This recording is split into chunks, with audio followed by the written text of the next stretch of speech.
My dear students, welcome back to all of you. मैं गिरीश सिंह आप सभी का स्वागत करता हूं। यदि आप 11th के स्टूडेंट्स हैं या फिर 12th के स्टूडेंट्स हैं यूपी बोर्ड से, तो यह वीडियो आपके लिए बहुत ही बेनिफिशियल होगा।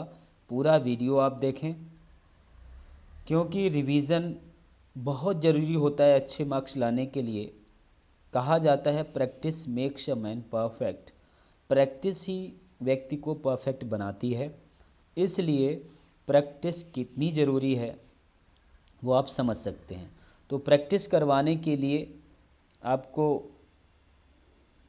अधिक कुछ नहीं करना है, प्रैक्टिस करवाने के लिए मैं हाजिर हूँ। क्वेश्चन 5A आपको आपकी डिस्प्ले पर दिख रहा होगा। इसके ऊपर के जो क्वेश्चंस थे वो मैंने पहले के वीडियो में करवा दिए हैं। यदि वो वीडियो आपने नहीं देखा है तो देख सकते हैं। आज क्वेश्चन 5A से हम लोग स्टडी करेंगे।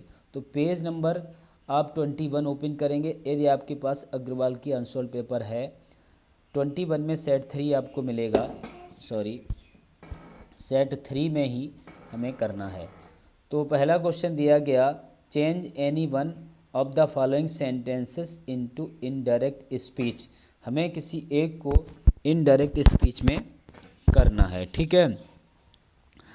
तो देखिए लिखा है, the owner became angry with his servant and said to him leave the place. यहाँ पर प्लेस है, leave the place immediately and never see your face again to me. तो यहाँ पर देखिए, जब भी हम इनडायरेक्ट स्पीच बनाएंगे तो मेरे प्यारे बच्चों, इनडायरेक्ट बनाते समय हमें रिपोर्टेड स्पीच को जो इन्वर्टेड कॉमास के अंदर लिखी होती है उसको वॉच करना बहुत ज़रूरी होता है। तो लीव B1 से स्टार्ट है रिपोर्टेड स्पीच, तो ये इम्परेटिव हो गई। इम्परेटिव में हमें सेंस समझना होता है कि किसका सेंस है। सीधा दिया गया, ऑनर मीन्स मालिक नाराज़ हो गया अपने नौकर से और कहा, और B1 दिया गया तो यहाँ पे ऑर्डर का सेंस हुआ। तो बनाएंगे कैसे, इनडायरेक्ट कैसे करेंगे, तो लिखेंगे द ऑनर, फिर सेड टू की जगह पर हम ऑर्डर्ड लिख देंगे, और हिम से मतलब है कौन, यहाँ पर पहले ही इसका डिस्क्रिप्शन दिया गया है, सर्वेंट, ठीक है। तो बनेगा the owner ordered his servant, him की जगह हिज सर्वेंट कर देंगे। मालिक ने अपने नौकर को आदेश दिया, काहे का, टू लीव, V1 से पहले हम टू का प्रयोग कर देते हैं, टू लीव द प्लेस वैसे ही रहेगा, इमीडिएटली, एंड, और एंड के आगे देखते हैं, never see your face again to me, मुझे अपना चेहरा फिर कभी मत दिखाना। तो यह सेंटेंस भी उसी मूड का है। यदि इसका मूड चेंज होता तो हमें ऑर्डर की जगह एक बार बर फिर से चेंज करनी होती। यहाँ पर सेंटेंस उसी मूड का है तो एंड से ही जोड़ देंगे, एंड नेवर, और नेवर के बाद में टू सी कर देंगे, ठीक है। And never to see your face की जगह हम हिज फेस कर देंगे, अगेन टू मी, तो यहाँ हिम हो जाएगा, ठीक है। तो इस तरह से आपका ये इनडायरेक्ट बनेगा। उम्मीद करता हूँ कि आपको समझ में आया होगा। यदि कोई क्वेरी है तो आप प्लीज़ मुझसे कमेंट बॉक्स में पूछ भी सकते हैं। सेकेंड इनडायरेक्ट जो दिया गया, father said to his son, पिताजी ने अपने बेटे से कहा, virtue is its own reward. जो वर्च्यू होता है मेरे प्यारे बच्चों, वर्च्यू से मतलब होता है क्वालिटी, टैलेंट इसका मतलब होता है। तो जो वर्च्यू है, जो गुण होता है, वो अपने आप में स्वयं में रिवार्ड होता है, अपने आप में स्वयं में इनाम होता है। तो इसका इनडायरेक्ट जब बनाएंगे तो आपको पता होगा, जब कभी भी रिपोर्टेड स्पीच में यूनिवर्सल ट्रूथ होता है, मैथमेटिकल कोई फैक्ट होता है, या कोई प्रोवर्ब होती है, कहावत वगैरह, तो उसकी हम वर्ब को पास्ट में नहीं करते हैं, ऐसा आपने पढ़ा होगा। तो फादर टोल्ड हिज सन होगा, क्योंकि रिपोर्टेड स्पीच असर्टिव है तो यहाँ टोल्ड हो जाएगा, और दैट कनेक्टिव वर्ड लगेगा, आपको पता होगा। तभी तो कहते हैं रिवीजन कितना ज़रूरी होता है। दैट के बाद में फिर वर्च्यू लिखेंगे, इज का इज रहेगा, जी हाँ, बहुत ध्यान देने योग्य बात है ये, इज का इज रहेगा, इट्स ऑन रिवार्ड वैसा ही रहेगा। इज का इज क्यों रहेगा मैं आपको बता चुका हूँ। फिर भी अगर कोई क्वेरी है तो प्लीज़ आप कमेंट बॉक्स में मुझसे पूछ सकते हैं। क्वेश्चन नंबर 5A हम सॉल्व करेंगे। तो 5A में देखिए, combine any one of the following sentences as directed. जैसा डायरेक्ट किया गया है, जैसा बताया गया है, उससे हम किसी एक को कंबाइन करेंगे। यहाँ हम दोनों अटेम्प्ट करेंगे। Honesty is the best policy, ईमानदारी सबसे अच्छी नीति होती है। एवरीबडी नोज इट, हर कोई इसको जानता है। कॉम्प्लेक्स हमें करना है। तो मैंने आपको बताया था, अगर किसी एक क्लॉज की स्टार्टिंग एवरीबडी से होती है या फिर एवरीवन से होती है, ठीक है, या फिर क्लॉज की स्टार्टिंग दिस से होती है या दैट से होती है, तो ऐसे सेंटेंसेस को जब हम कॉम्प्लेक्स में चेंज करते हैं तो मोस्टली दैट का प्रयोग होता है, मोस्टली दैट का ही प्रयोग होता है। तो इसमें भी दैट लगेगा। एवरीबडी नोज़, हर कोई जानता है, पहले इसे लिखेंगे, फिर दैट लगा कर लिख देंगे। हर कोई जानता है कि honesty is the best policy, ईमानदारी सबसे अच्छी नीति होती है। तो ये आपका कॉम्प्लेक्स हो गया। यू आर ए फूल, तुम फूल हो। यू आर ए रॉग, तुम दुष्ट भी हो, उदंड भी हो। तो यहाँ पर कंपाउंड में देखिए, both dot dot and, both and का प्रयोग कंपाउंड में होता है। बोथ माने दोनों, एंड माने और। तो बोथ एंड का मतलब हो गया दोनों, ठीक है, दोनों और। तो बनेगा यू आर, मेरे प्यारे बच्चों क्या बनेगा, यू आर, और आर के बाद लिखेंगे both, you are both, both के बाद ए फूल एंड ए रॉग, ये आपका कंपाउंड हो जाएगा। फिर उसके बाद में आगे बढ़ेंगे। Transform any one of the following sentences as directed, किसी एक को हमें ट्रांसफॉर्मेशन करना है। तो इसमें मेरे प्यारे बच्चे मैं आपको एक क्वेश्चन आपके लिए होमवर्क में दे रहा हूँ। I wish that I were A millionaire, मेरी इच्छा है कि मैं करोड़पति होता। इस सेंटेंस को आप कमेंट बॉक्स में मुझे बताएंगे कि इसका आप लोग एक्सक्लेमेटरी कैसे करेंगे। उसके बाद में उसके ऊपर वाला जो क्वेश्चन है उसका आंसर मैं बताता हूँ। वाट एम्यूज्ड मी, इसकी पैसिव वॉइस करनी है। तो ये पैसिव वॉइस इतनी सरल नहीं है, इसको समझिए मेरे प्यारे बच्चों। जब हु का प्रयोग सेंटेंस में एज अ सब्जेक्ट होता है, सब्जेक्ट के रूप में जब हु का प्रयोग होता है तो वहाँ पर बाय हुम का प्रयोग हो जाया करता है।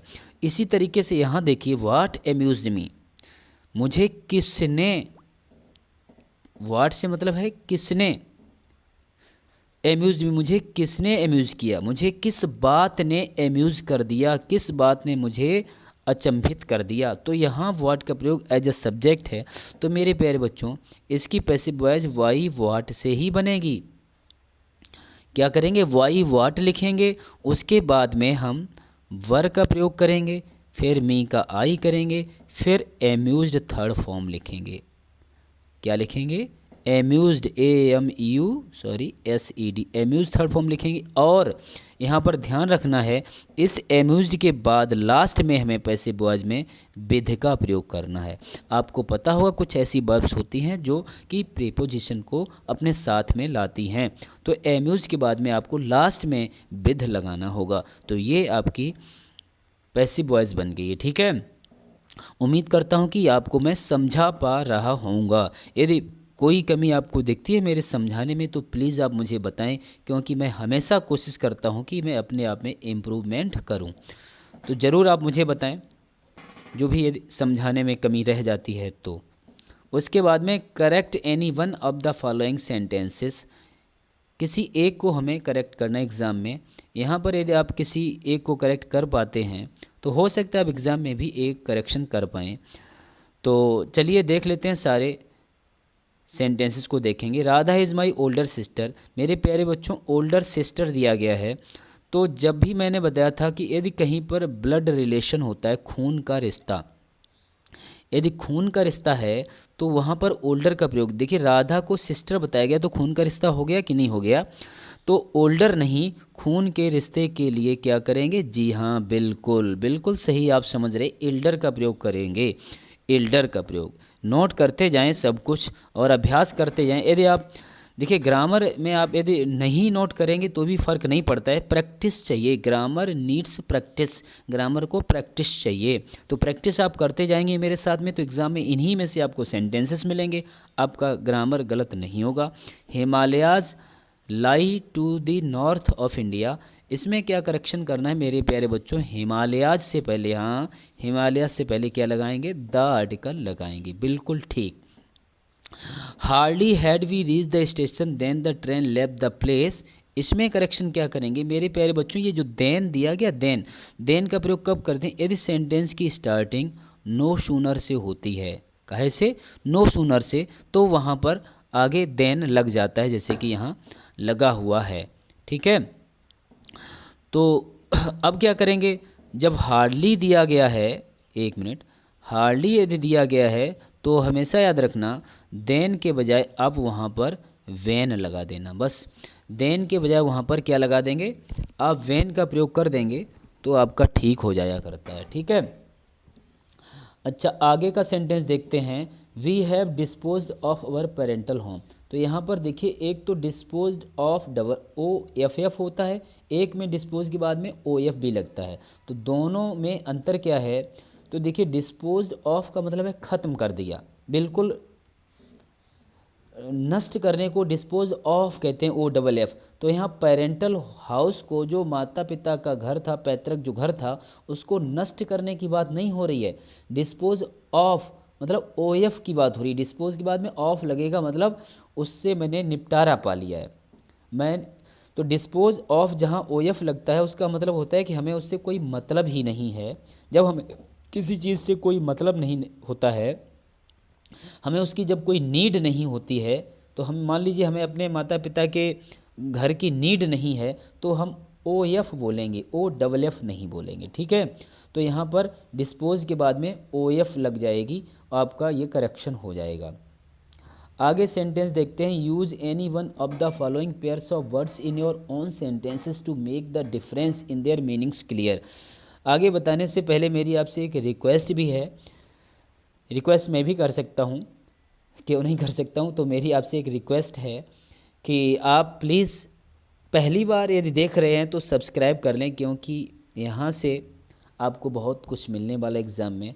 और यदि सब्सक्राइब पहले से ही आप कर चुके हैं तो लाइक यदि बनता हो तो लाइक भी कर दें, क्योंकि किसी एक वीडियो को बनाने में मेहनत बहुत लगती है, मेहनत लगती है टाइपिंग करने में, सेट करने में, तो इसलिए इतना तो बन ही सकता है कि आप लाइक कर दें। लाइक करने से देखिए मैं आपको बताऊं, लाइक करने से ऐसा कुछ नहीं है कि मुझे बहुत बड़ी फ़ायदा होने वाली, ना बड़ी ना छोटी, मुझे कोई फ़ायदा नहीं, बस मुझे थोड़ा मोटिवेशन मिलता है, थोड़ा मेरा उत्साह बढ़ जाता है कि हाँ ठीक है बच्चे पसंद कर रहे हैं मुझे, तो मैं और अच्छा बनाने के लिए मोटिवेटेड हो जाता हूँ। जितना आप लाइक करेंगे उतना ही आपको वीडियो अच्छा मिलेगा, इसकी मेरी गारंटी है।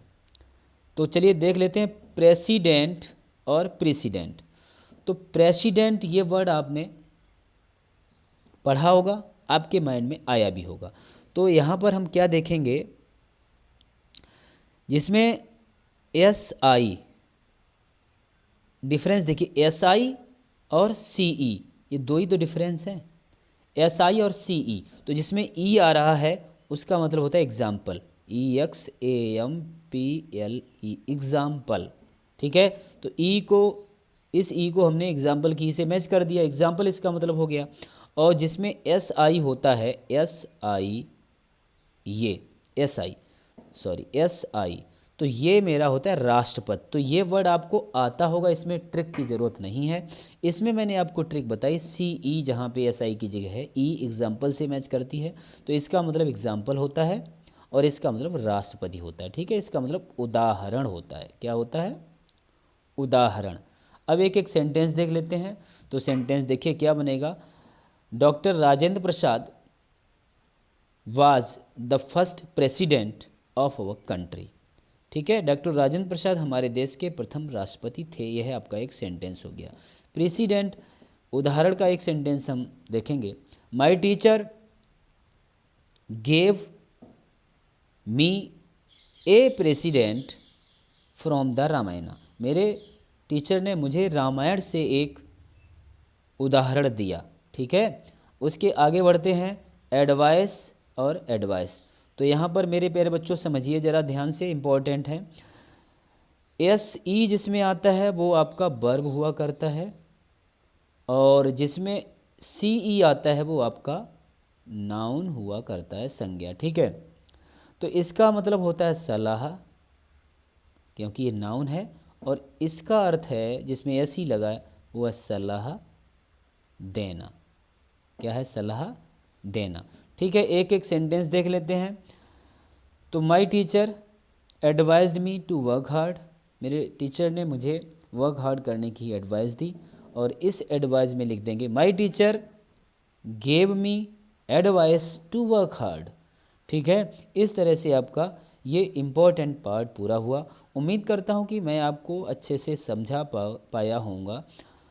Thanks for watching my video. Next video के लिए, हाँ, और नेक्स्ट वीडियो में आपको ये पार्ट मिलेगा, उसके लिए आप बिल्कुल सब्सक्राइब करके रखें। Thanks for watching my video again.